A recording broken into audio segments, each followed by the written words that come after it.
Olá a todos, bem-vindo ao segundo vídeo de sensoramento remoto. Com o objetivo principal de passar quais são as principais bandas espectrais e sua utilidade para fotodiologia e sensoramento remoto, esse vídeo começa revisando alguns conceitos do vídeo anterior. No vídeo 1, nós falamos do espectro eletromagnético e como ele classifica as mais diversas radiações pela frequência e comprimento de onda. A ideia central é que no vídeo 2 nós começamos falando das diversas radiações eletromagnéticas de maneira mais específica, começando das radiações de maior comprimento de onda e chegando naquelas com menor comprimento de onda, ou seja, partindo das menos energéticas até mesmo as mais energéticas.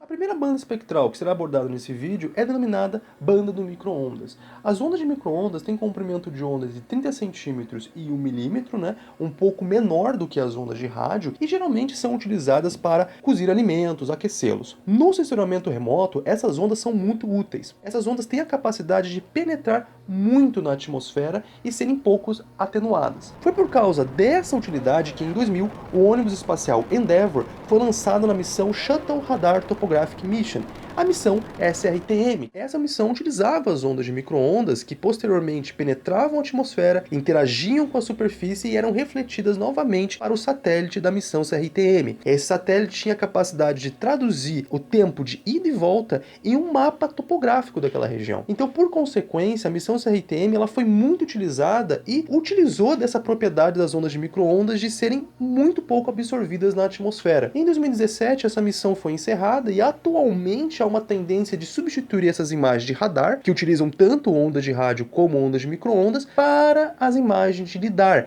que ao invés de utilizar um micro-ondas, utilizam laser, que são uma radiação monocromática, colimada e em fase, capaz de penetrar muito mais, não somente na atmosfera, como também em topos de árvore e também alguma porção do solo. Boa parte das imagens que vocês receberam em Fotodiologia 2, aquelas imagens coloridas, como o modelo de declividade, o modelo de elevação, ou o relevo sombreado, são imagens derivadas de CRTMs, ou seja, da banda espectral micro-ondas. Subindo na frequência e diminuindo o comprimento de onda, nós temos o infravermelho. O infravermelho ele é muito aplicado no sensoramento remoto e ele engloba um intervalo de comprimento de onda entre 1 milímetro até 0,35 micrômetro. Essa banda ela é aplicada no sensoramento remoto em diversas áreas, desde o estudo da vegetação, a estudo do solo, áreas urbanas, análises termais. Um exemplo na aplicação do infravermelho é no estudo da vegetação. Quanto mais saudável é uma vegetação, maior a quantidade de clorofila que ela produz e maior a quantidade de fotossíntese e, por consequência, maior a quantidade de água que ela recebe. Ou seja, uma vegetação nativa, que já está ali há muito tempo, em comparação com um reflorestamento, ela vai refletir muito mais o infravermelho, pois ela tem muito mais clorofila do que uma vegetação de reflorestamento, que é mais nova. O infravermelho, ele tem a capacidade de destacar num terreno áreas com vegetação nativa mais antiga do que áreas de reflorestamento ou áreas de plantio.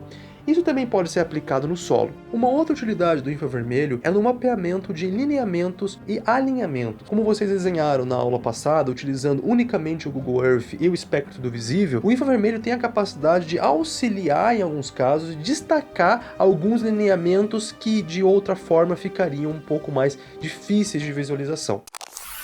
Como falado no vídeo 1, radiações com frequência maior que o infravermelho estão dentro do espectro do visível, ou seja, aquilo que eu e você conseguimos enxergar em cores como o vermelho, o azul, o verde e o violeta, indo dos comprimentos de onda de 750 nanômetros até 400 nanômetros. No sensoramento remoto, o espectro do visível é utilizado para criar imagens mais claras, reais, mais naturais. Também são utilizadas na construção de imagens de falsa cor. Imagens de falsa cor são imagens que exibem cores que foram gravadas em partes não visíveis do espectro eletromagnético. Essas imagens de falsa cor, elas modificam o RGB clássico e adicionam infravermelho, micro-ondas ou qualquer outra radiação que pode ser tingida, entre aspas, com uma cor visível. De forma geral, você está fazendo uma cor invisível aos seus olhos se tornar visível pelo fato de que você está modificando a intensidade dela de acordo com alguma cor do espectro do visível. Por exemplo, o infravermelho ele pode construir imagens de falsa cor multicoloridas, geralmente indo do azul, do verde, do vermelho, e cada uma dessas cores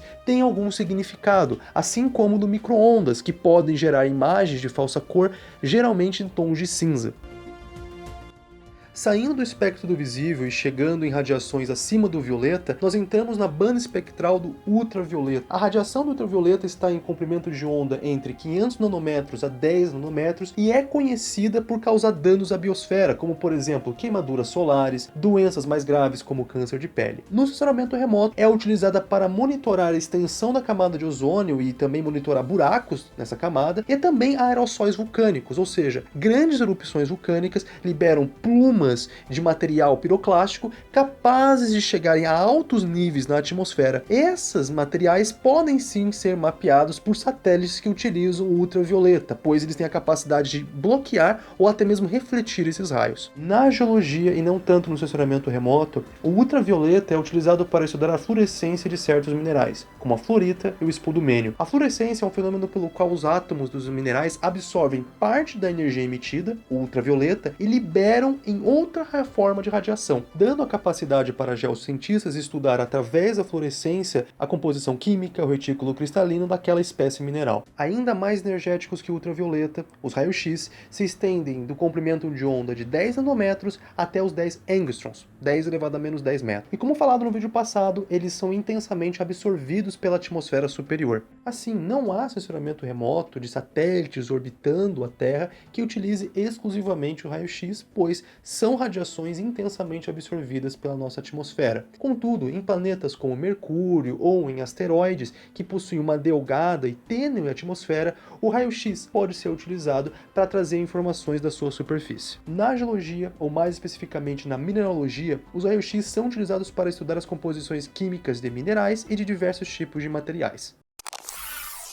O limite superior de todo o espectro eletromagnético são as radiações gama. Elas vão de um simples decaimento radioativo, de um mineral, de um granito, até mesmo uma das maiores explosões de todo o universo. A ideia central é que não há um limite superior para essas radiações, como o raio-x, são intensamente atenuadas pela nossa atmosfera. A mais importante aplicação do raios gama na geologia e também no sensoramento remoto é a gama-espectroscopia. Certos elementos constituintes de granitos, arenitos, gneiss e outros litotipos têm a capacidade de liberar radiações gama por decaimento radioativo. Essa radiação gama, até certo nível e com diversas correções, tem como ser extrapolada para a química interna desse mineral, geralmente baseada em 3 elementos, como o tório, o potássio e o urânio.